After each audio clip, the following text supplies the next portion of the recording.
And the threat that people aren't even thinking about are the startups, which I call that are AI native, AI first, where the startups where they don't even think about doing anything by hand. They do it automated, everything from day one. Maybe 10 people can do the work of 500. So how's that 500-person company going to compete with the 10-person company?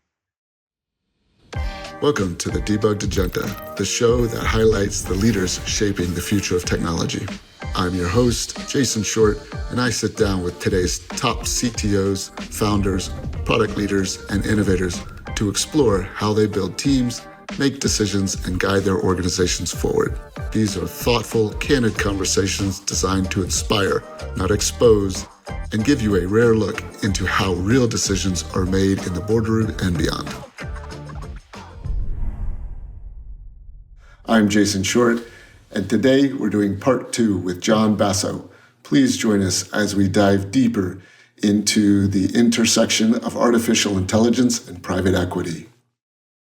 I've gotten into situations where, so there are different phases that people go through, and whether it's a client or whether, kind of to your point, it's an executive sitting in the boardroom, bluster is like the first phase, right? They just gotta get it off their chest, and then you let them bluster for a little bit. I used to do this, when I worked in a consulting company and we had to talk with the client. Sometimes, projects would go a little awry, but, they weren't anything that a couple of weeks couldn't take care of. I'd have everybody sit down and I'd say, listen, we're going to give him the news and we're going to be quiet. And he's just going to rant or bluster for about 5 minutes. And then he will literally be out of breath. I mean, you will see people when they're done blustering, they're just like, they're like breathing hard. They got it out. Yeah, they got it out. And then they're more, and then everything's more reasonable. Then you can talk through. Yeah, because the other thing I'm evaluating is emotional intelligence. I mean, it becomes very clear who's an expert at what. Like I can walk into a room and not know what the people do. And in a couple of minutes, it's clear that's a CFO, that's a CEO, that's a product person.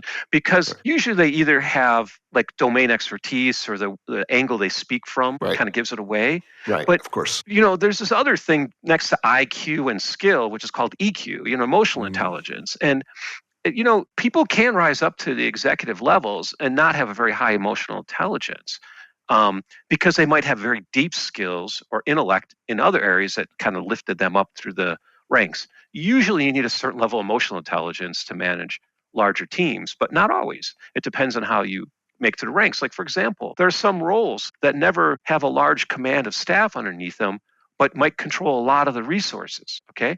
And in that case, maybe you don't need as high as emotional intelligence because you have the deep skill set to command and manage that amount of resources, but you don't have a number of people in there. And so you have very few direct reports and very few teams underneath it. There's other people who have teams of teams of teams underneath them, right? And so the emotional intelligence is another thing because people's level of emotional intelligence will indicate in how much dexterity they can exhibit in a conversation. Some people have a high level of dexterity when they speak in terms of how they can think about a topic, and other people have a very low amount of dexterity when they are talking about a topic. Like if you say, like, hypothetically, could this happen? And in some person's mind, they can't think of some hypothetical way that situation you're describing would happen. They can't have that conversation. They're like, well, tell me exactly what that's going to be. And if you can't do it, they can't have it. And so people's different emotional intelligence also dictates how they're going to interact. Because you're not talking about one person, you're talking about a group of people and a social dynamic of that group, right? And so the other thing that happens sometimes, this is less common in larger companies, but in smaller companies, you might have people of different levels in that meeting. So a lot of times I walk into a management meeting and the highest ranking individual is in the meeting that represents that team. And so maybe if that team is new or that team is just not that developed within the company because they don't need that team, that might be a staff level person with 3 years experience in a room with a person who has 30 years experience. That also makes it very difficult to have a meeting. Right. Because they are the highest ranking person in their department, but their experience level is totally different. Yeah, they would be 3 levels down or 4 levels down, right? And so you kind of want common people in the room because they have a shared language and a shared experience. It's hard to make a team with when you have to stretch so far against like different layers of experience because the concerns are different. People's concerns are different. And they can articulate it different. Like to go back to your point, I had a senior architect who came to me and he wanted to be a CTO. He was basically like, I want your job. Right. And I said, great. I was like, great, let's do that, right? Let's start working on the skills that you have and the skills that you're going to need to be a CTO. So what kind of CTO do you want to be? And it just was like deers in a headlight. And I said, well, listen, there's all kinds of CTOs, right? You have CTOs of startups. You have super technical CTOs that code every day along with the senior architect. I have a friend of ours who is not as technical, right, as you and I are, but has a extremely high EQ. So he manages 80 people under him with like super technical, and his EQ, his dexterity, his ability to manage those people and manage those conversations makes him an exceptional CTO. Right. But his technical skills, he didn't come up through technology. He came up through accounting and then worked his way into engineering and then became and I'm trying to explain, hey, listen, there's varying degrees of CTOs. You could be, this kind or that kind or whatever. And so for the listeners today, I agree. I think I took a course, and that course was basically 15 weeks and it wasn't a management course per se, right? I didn't Google management course, right? Basically, I basically got into some personal improvement courses and classes, and it caused me to look internally and be able to look at other people's point of view and share those point of views and be empathetic and sympathetic and sharpen all those swords that allowed me to then have these conversations or difficult conversations with executives and with, people that worked for me in my department. And you've done a lot of coaching. I know this. And so were there certain classes or techniques or things that you would navigate engineers to sharpen those swords, those EQ swords? I think there's a lot of great options. So I always thought I had these two skills, like tech and business. And it was the intersection of the two that could be so powerful. But if you would have asked me that today, the third thing I'm really trying to work on is the psychology, because organizational psychology is becoming much more important, right? Because in some ways, the more the tech gets advanced, the more and more in some ways the people become important, because we're not building widgets anymore. We're not like old school assembly lines anymore. It's more complicated stuff. And so understanding that people's more important. Yeah. And so I don't have a specific model. I kind of drift between the models. And so let me explain that a little bit. So a model of getting work done might be Agile and Scrum, okay? And so you might be a technical person working inside of that framework. And you might never want to be a Scrum master or product owner. That's just not in your career path or not in your desires. But, I would highly recommend going and getting certifications in both of those, because you're going to learn not only how they do it, but why they do it. And you're going to learn some fundamental frameworks that you don't have currently. So this whole concept we talked about earlier about psychological safety. Well, when you go to tech school, they're not teaching you about psychological safety. They're teaching you about pointers and, variables and code and loops and stuff, right? Never ever do they bring in psychological safety on how to best execute. But interesting enough, that is the number one factor that determines a high-performing team. And so So the most important thing to have an effective team to develop code is psychological safety, except never once do you talk about that in computer science class. Right, okay? Not once. Right. Okay, so you just have to acknowledge how great college is or your previous experiences. You might have been, cheated a little bit of these things that can really matter. So you can get a taste of that psychology by doing some of those certifications without having to get overwhelmed by the terms and the technical things, right? Yeah. And so, because those certifications are basing their approaches on much deeper, more established research and science, except they don't want to drag you through 3 years of classes. They're going to drag you 3 days of classes. That is one thing. The other thing I always tell people, and I don't know if I know everything's going short form, but reading books in the area of the people you have to communicate with can go a very long way. What do you mean by that? And so let me give you an example that I face all the time. In many organizations, because technology is considered a cost center. It's kind of nestled underneath the CFO. Now, that's a trigger point for me, so let's not go down that path because I think that's a silly decision because I would argue it's the thing making the money. But people argue it's the thing costing the money. So, costing the money, yeah. But anyway, I mean, okay, as an aside, whenever I go into an organization, I make it a point to make the CFO my best friend. So if you're new or you're listening and you're getting ready to step into that CTO role or VP of engineering role, you go find that CFO. You guys go out to lunch every week. Yeah, there's two people, the CFO and the executive assistant. Those are the people who are right. that you're going to be your friends, help you with so much stuff. That's right. So here's my gripe. Here's my little poke at CFOs. And by the way, this is not true to all of them, but many. I haven't seen them carry into work a basic programming book much, okay? I just don't see CFOs. I don't see them learning how to code. They may learn Excel stuff or something, but I don't see them studying on the weekends on classes. I don't see them reading books on the weekend on coding. So here's the truth of it. The CFO is not going to learn your language. You're going to have to learn the CFO's language because they're just not going to do it, okay? Now they could. There's no technical reason they couldn't. They're smart enough to do it, probably. So if you really want to effectively communicate with other roles and people at all levels of organization, doesn't matter where you are in your career, you should learn a little bit about what that other person does. You don't have to be an expert, but you should know the words, right? You should, so there's only about 25 key words in each person's vocabulary you really need to know. And if you know those 25, 50 words or so, you're going to be able to more effectively communicate with them. So I'm also a big advocate of reading, for example, if you're a technologist, reading a business book or reading a finance book. I see. Right? Yep. Yeah. One of the most impactful things that people can do is actually understand the business they're in. This is why some companies, like some transportation companies, if you're going to work there, you're going to drive in the truck for a week. You're not driving the truck, you're just sitting in the truck to see what it is to deliver 1,000 packages in a day, what that takes. Right? Right. Or sit with the scheduler.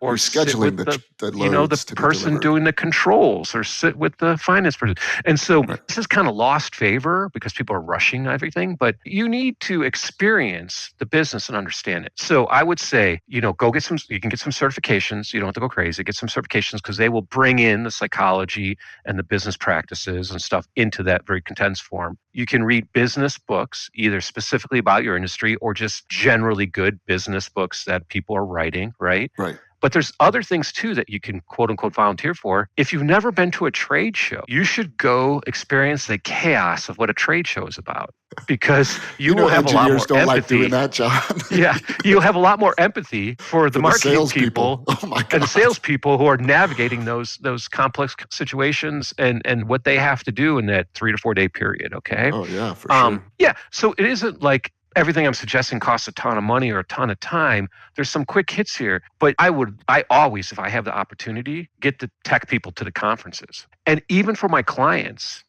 even though I'm not an industry expert, I go to their conferences. And the crazy thing is, after 1 or 2 times of going to their industry conferences, when I'm sitting down and at a meal with them and maybe they have a peer or possible vendor or client, they think I've been in the industry for 20 years because I know some of the vocabulary and I know under some of the concerns and how it works, right? And I got that from going to 3, 4 days of a conference. That's a pretty low cost. Well, you got it from more than just going to a conference, right? Because how many times do people just go to the conference and they physically show up, but they're not paying attention. They're not trying to understand the industry. They're not taking advantage of the time that they're at the conference to learn the business or look for, I love looking for disadvantages or gaps, right? Right. Like, hey, this technology is great for this, but what's its disadvantage? Like, when would you never use that, right? Yeah, actually the complaints, like one of the things I learned at conferences, when you listen to people, it's not what's working that's valuable. Many times it's what's not working for them. And if you can understand that, you're like, hey, if we could close that gap, they could be a much better partner, or we could be a much better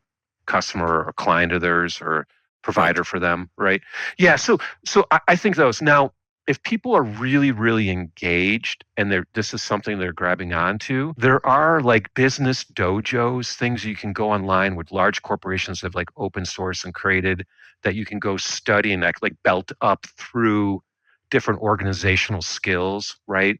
There are third-party companies that on a various angles and kind of patterns will teach different like psychological frameworks applied to businesses. If you're a company, there are many companies that will do specific coaching that they understand the personalities of each of your team members and how those team members work together. You can pay for that. And that's a very specific thing where those specific people, it's not like the sales training, like, well, how to sell no matter what. It's more like learning how to communicate with other people. Right. So I'm extremely linear, right? So like I do step 1, step 2, step 3. And like I wake up in the morning, I look at my calendar and that's my day. Bing, bing, bing, bing, bing. Right. However, I worked for a company where I was doing some technical sales, and the salespeople kept moving my calendar around. Oh, this guy canceled. I'd like to reschedule. This other guy came in. He has to talk today, right? And that would just throw me for a loop, right? Every day I'd walk in, look at my calendar, okay, here are all my meetings. And then, within an hour or two, my calendar just started getting moved around, right? And so when I sat down with the sales folks, I said, hey, listen, we've agreed to do this. However, we have to put some boundaries here. So you can't mess with my calendar the day of. You can mess with it the next day. Just like an agile team. You can change the stuff in the backlog, but don't change the stuff in the sprint. Right? That's right. Yeah. Right. That's right. And so, but personality-wise, I had to explain a little bit about what it does to me emotionally when I see my calendar just start getting shifted all over the place, right? Yeah. And that took a long time for me to recognize, hey, that's my emotions that this is what happens emotionally to me when this stuff happens out there in the office. Change stuff around. Yeah. And one thing I would recommend is when people are studying these frameworks, companies are made up of people and people are all different. They're all different personalities. Right. So it's very hard to create a generic framework that's going to apply to every situation. But, people try very hard to do this. So I like to do what I call defensive reading. And when I defensively read something, I'm reading it like it all could be true, but it's probably not all going to work or not all going to be true. And so I can get this spirit of what's going on and the framework of what's going on, but I don't have to buy into the religion of what they're selling. Right. Okay. And so I defensively read these different books.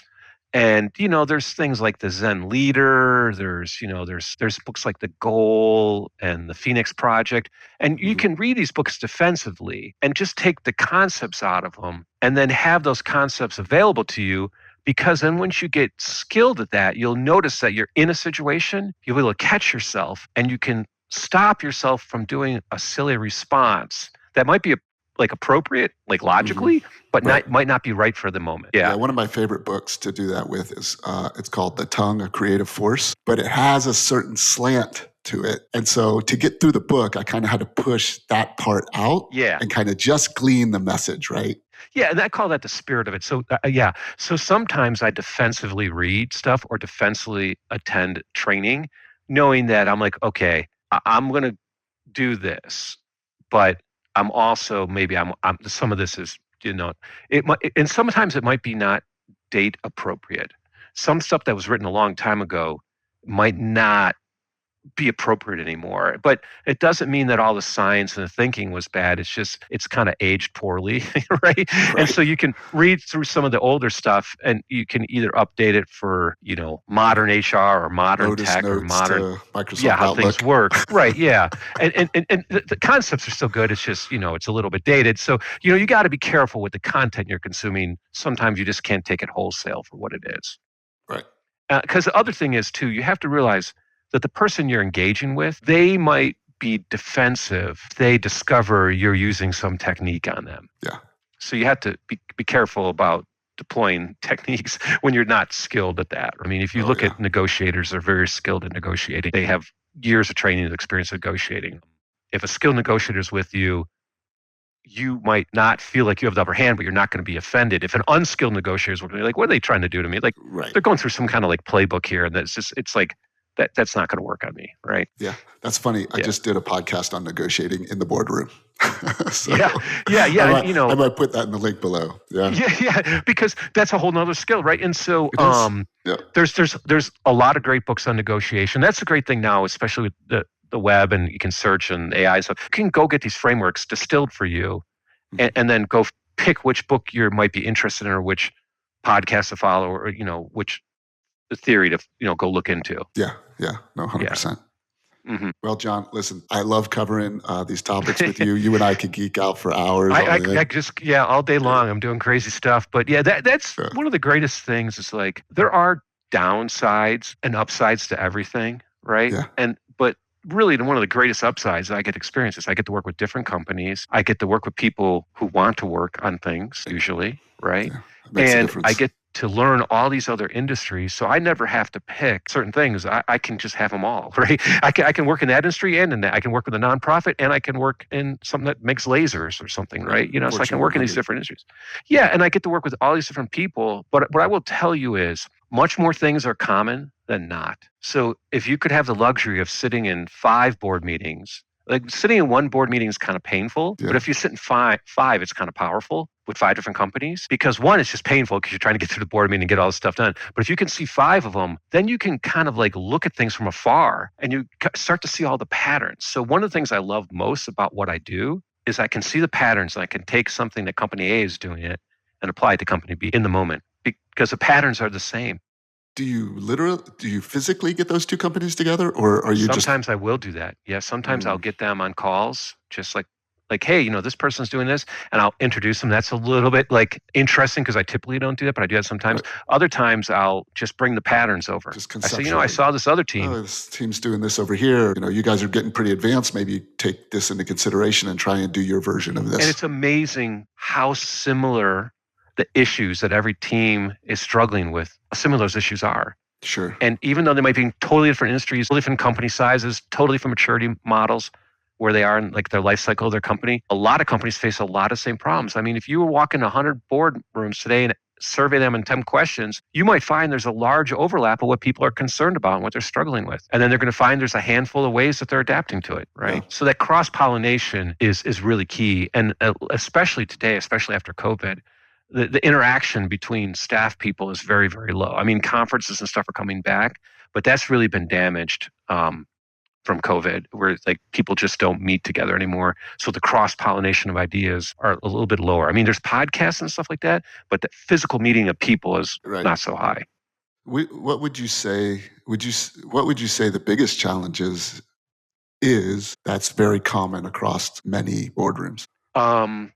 I think everybody believes they have to pivot, but they don't know what to pivot to. Even though the business is trending in the right direction-ish. Yeah, they all intuit that there is trouble in the water. Behind the 8 ball or something like that. They all sense it.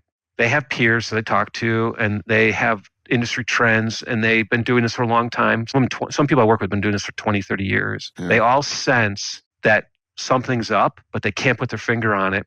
And they need to pivot, but they're not exactly sure what to do. And every single day they wake up, there's like another level of uncertainty tossed at them. Is that a healthy level of uncertainty or anxiety, or no? No, I think it's very unhealthy. Yeah, I think it's very stressful. Yeah.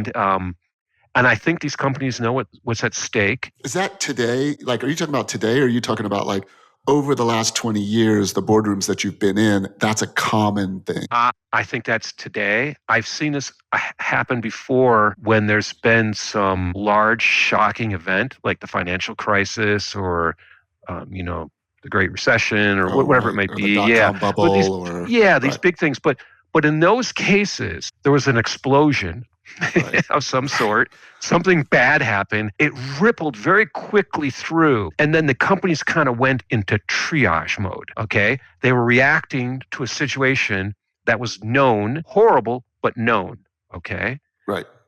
This is different for people, is that they sense something's happening. They can kind of see a little glimmers and sparkles of things that are happening in the horizon, but they don't quite know how to pivot their company.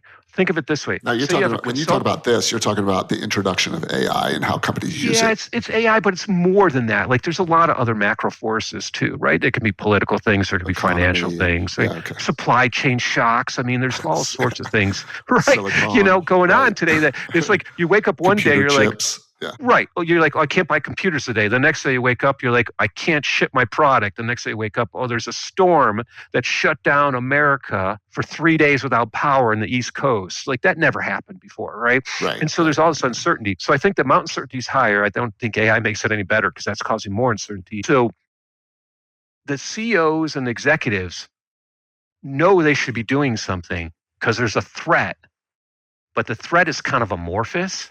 And they don't quite know how to react. So, for example, if you're a consulting firm and you make your money building software for people or building Right. websites for people or doing what things that are getting displaced. You just can't do that better. You got to do something different. And so what do you do when you're all tooled around that, right? And so, it's hard to create examples because people get all worked up into the details. But think about if you're a cab driver or an Uber driver, and all of a sudden, all the cars are self-driving. I mean, we're on the tip of that. That scale's about the tip, right? We're like right on the tip of that. And people keep making excuses why it won't happen. It's going to happen, right? We're on the tip. So what are those people going to do? They spent their whole life driving. There's whole companies that have spent their whole thing about dispatching. And what if you don't have to do that anymore? Right. So their pivot isn't just to be a better Uber driver or a better cab driver. They got to move into something different. Something else. Right. That's right. Yeah. And so there's all these levels of some things are less extreme and some things are more extreme. But a lot of companies are thinking about how are they pivoting, what changes are they making. And some people will be just fine producing twice as much with the same amount of resources. That will do it for them. They'll get that level of efficiency. Other people, that will not work for them because the disruption level will be too high. If you have a business that made the assumption that you're going to be able to drive on any road in America every single day of the year to run your business, and there'll never be a day where you can't drive on the roads, you can't have that business anymore because of the storms hitting and the weather and the flooding, right? If you had a business that relied on stable insurance prices because of risk is known, maybe you can't have that business anymore because the insurance prices are so erratic, okay? Right. And we haven't adapted into a new system. So some people will just be able to do more, better, faster, and they'll be fine. Other people, that won't work for them. So they're all grappling with what's coming, and they don't quite know how to pivot around it. That takes so much awareness and being able to see your blind spot, right? Because in my company, right, I'm looking in this direction, right? Like to what I think is the future, right? It's hard for me to find my own blind spot, right? To say, hey, you know what, Jason, in your business, this one critical piece in your lineage, right, that might not be available anymore. Or that job's still going to exist, except it's going to require different skills. And how are you training the people to acquire those skills, right? Like it's just finding your own blind spots. Everybody had this like normal steady thing. But the way I think about it is imagine there's a table full of glasses and somebody comes in, big guy comes in with two hands and pounds the table and everything shakes. Some of the glasses are going to fall over. Some are going to fall off the table. Some are going to wobble and stabilize. That's what's kind of happening, right? So it's just not the AI. Right. It's a lot of other compounding factors. Some, of course, we're imposing on ourselves. Some the government's imposing on us. Some is sins we've did in the past we're paying for now, right? Whatever that may be, right? And so, you have a lot of major events. You got war, you have tariff, you have global supply chain issues, you have AI, right, you have shrinking workforces. All these things kind of push together. And what's happening is that too many of those come together at once, then certain level goes so high, and it makes it very hard to decide how to react, even when you have the will and the means to react. I work with a lot of companies that have the wills and the means to react. They're just like, but where do we go? Where do we go? Right. We see this change coming. How do we react to it? Right? Right. So I think there's a lot more of that being compressed into a shorter time than before. And so people are having to deal with multiple concurrent events rapidly next to each other that are each high impact. So there's like periods of calmness and periods of chaos, right? Yeah, that's right. Yeah, that's right. Right. And we're in a chaos period, except it's like this slow kind of burning chaos. It's not like a financial crisis or COVID where you had a shock and it hit. Industry, right. Yeah, you think about COVID. I work for a lot of forward-thinking companies, and I was working at home 2 months before most anybody's working at home because the tech companies were early adopters and early adopters of everything. And they're like, okay, everybody's going home. Right. And it was same thing. Simple decision. You're all wired to work from home. You're all technologists. You can do this. Go home. Okay. People kind of then all the companies say, oh, we saw what the tech guys did. Oh, we should all go home too, right? We should go home. Okay. Right. But nobody did the second and third order thinking and said, oh, wait a minute. Maybe they won't come back. Oh, I'm a commercial real estate guy. They'll pay their lease maybe for the next year, but are they going to renew the lease? Turns out, no, they didn't. Right. So then there's these ripple effects. Those tend to be kind of like a little bit slow moving. Now what we have is a bunch of stuff kind of happening at once. A lot. Okay. Yeah, a lot happening. Yeah, a bunch of stuff at once. And the threat that people aren't even thinking about are the startups, which I call that are AI native, AI first, where the startups where they don't even think about doing anything by hand. They do it automated, everything from day one. They're not like going and automating processes. They don't build anything that isn't automated. They're automating from day one everything they do. And so let's take a small company. Say you got a 500 person company, got overhead of lawyers, accountants, office buildings, whatever. And let's say you get 5 of those architects we talked about that can empower AI and control it and are building companies today with modern tools, modern systems, modern approaches. Maybe 10 people can do the work of 500. So how's that 500 person company going to compete with the 10 person company? Right, it's too much. It's going to be very difficult. So the threat that's coming are the new companies that haven't even quite got out of the gates yet, but they're coming. And I've seen some of these companies and people wouldn't believe it if they saw it. Really? I've audited some of these companies. Okay. They are unbelievable what they're doing. Now, okay, so that goes unbelievable what they're doing. We're going to stay on the phone. We're going to stay on the conference on this call all day, aren't we? I know, right. Okay, I have one question about that, right? No way. Yeah. So I'm just going to make it 3 different ones. Yeah. Okay. So those companies that start with AI and that can produce a huge amount, right? Right. I was talking with a VP of product, and the challenge that she was having was that, yes, the ability more features and give to more clients exceeds the ability for the end user to receive it. So the end user, go back to the 5 features a year. We're going to release 5 major features a year, and our clients are going to be able to absorb that, and it's going to make their days better, and everything is going to be great. You throw 25 major features at an end user, they might get overwhelmed, or they might not be able to absorb it, or they might not be able to comprehend it, or like. Yeah. Let's talk about physical things people can touch. So we don't get too metaphysical here. Like think of a car. Cars used to go 0 to 60 in 10 seconds. Okay. Right. And then, they got the fast car, 20 years ago, maybe it was 6 seconds. Okay. Mm-hmm. And then they started getting tricky and they got turbos and, fancy tires and stabilization. Okay. Then they invented electric cars. Okay. And I had this experience in my car. I was messing around. I was showing my parents and I hurt my mom. I hurt her because I accelerated too fast. Oh, wow. And she got hurt a little bit. And I kind of felt bad because I was just messing around.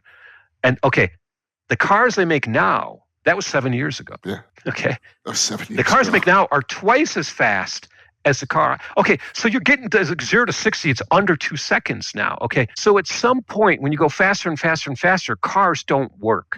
Right. And so this goes back to what we talked about earlier. You got to get a different paradigm, a different set of processes. So if you're releasing a bunch of stuff and you're releasing too much, you have to figure out a way that your consumer isn't burdened by what you're doing. Right, exactly. And that is her problem. Her problem is, hey, so I'm going to overwhelm my paradigms, customers with, exactly. Right. It's like the first Apple iPhone that was released. And that thing barely made a phone call. Yeah, right. You're like, you're a phone. You're a phone. Make the phone call. Well, the first Windows. I remember using the first Windows, and I unloaded it because you couldn't overlap the windows. And I'm like, what's the point of this? I already had a computer that before that wasn't Windows. They could overlap Windows, so I'd been using that for a decade before the rest of the world figured out you can make graphical interfaces. Mm-hmm. And in Microsoft Windows, the windows would they wouldn't go over each other. I'm like, what is this thing? I unloaded that thing. I'm like, this is stupid. Like you can't. Awesome. You're supposed to have a user interface. Where's my user interface, right? But you can say that. I get you. Yeah, your primary purpose. Yeah, like you got. You have a bicycle. You got to come to the table with the number one thing, and then everything else is. I'm not wholly convinced that having 10,000 more movies I can watch is going to make me want to watch more movies. It's kind of like when I go to the grocery store and there's 27 types of oatmeal. I'm not sure that makes me want to buy oatmeal more. I don't know. And there's some level of choice that's good, and there's some level that becomes overloading. And there's science on that too, right? There's a lot of studies on that. But we're going to a phase where if anybody can write code, a lot of people will write code, and that might not be great. Right, exactly. That might be good for some people, but not so good for other people. And All right. Well, before we wrap up, let's do a quick rapid fire round. Oh my gosh. Okay, let's go. All right. First thing that comes to mind. All right. One tool or system that you swear by. N8N. No It's a way. workflow automation tool. Yes, I've heard about it. And I actually have a friend of mine who has just dove headlong into that. Yeah. Oh my God. Yeah. Awesome. Right, Yeah. Next question. What's the most overhyped tech right now? I think vibe coding. I'm going to be controversial on this. Yeah. Don't get me wrong. With that. Yeah. Don't like for internal stuff and apps. That's fine. But prototypes, I think it's great. Yeah. And by the way, I'm not saying the computer won't write code. I'm not even saying that. But I think that belongs in the hands of skilled craftspeople. All right. What's a leadership belief that you've changed your mind on? I changed my mind on. Well, I used to tell people I had this. I used to have this huge chip on my shoulder, right? And I've had like team meetings where I've talked with engineers and stuff, and I said, "Listen, when I was your age and I was doing what you're doing, I had this massive chip on my shoulder. Now I have this like little sugar cube on my shoulder. Like that's all I got left." Yeah. I would say for me, I've moved into a place where I can operate with no direct authority, no budget, and no control. Like I have nothing to work with, but because I have nothing, people can't take anything away from me. When I go into companies now, I have no authority, I have no budget, I have no title, I have no role. And not having any of those things is so powerful and it's so liberating. Wow. And I can be flexible on my opinion on some of this stuff as long as we can work to make things better and I can improve the team and the company. And I think that confuses people. And I've really changed my mind. Before I was trying to accumulate those things. Yeah. And it just allows me to operate without stress or anxiety, which allows me to perform better as a coach when I'm working in high stress, high anxiety environments. I can be calm. And I'm going to try my best to help you. But really what it comes down is you have to have a desire to be helped. Man, we could spend an hour on that. Yeah. So that's a super powerful position to be in. And it's so amazing. And most people never get that opportunity in their entire lifetime, ever. That's incredible. Yeah, that's incredible. John, I really appreciate you being here. Yeah. These are the kinds of conversations that don't usually happen on stage, but absolutely happen behind closed doors. Yeah, well, best of luck with everything and just keep plugging away. We need more people like you just helping people understand how the world's wired together. Oh, I appreciate that. So where can people find you? So my company is Amazing Future. And if you just go to johnbasso.com or amazingfuture.us, you can contact me that way. I'm also on LinkedIn under John Basso. So pretty straightforward, easy to find. Yeah. Terrific. Well, that's today's episode of the Debugged Agenda. If this conversation felt familiar, share it with someone you trust, maybe even your CEO. I'm Jason Short, and I'll see you next time when we debug another agenda. Thank you. That's awesome. That's today's episode of the Debugged Agenda. If you liked this peek inside the C-suite, share it with a colleague, maybe even your CEO. I'm Jason Short, and join me next time when we debug another agenda.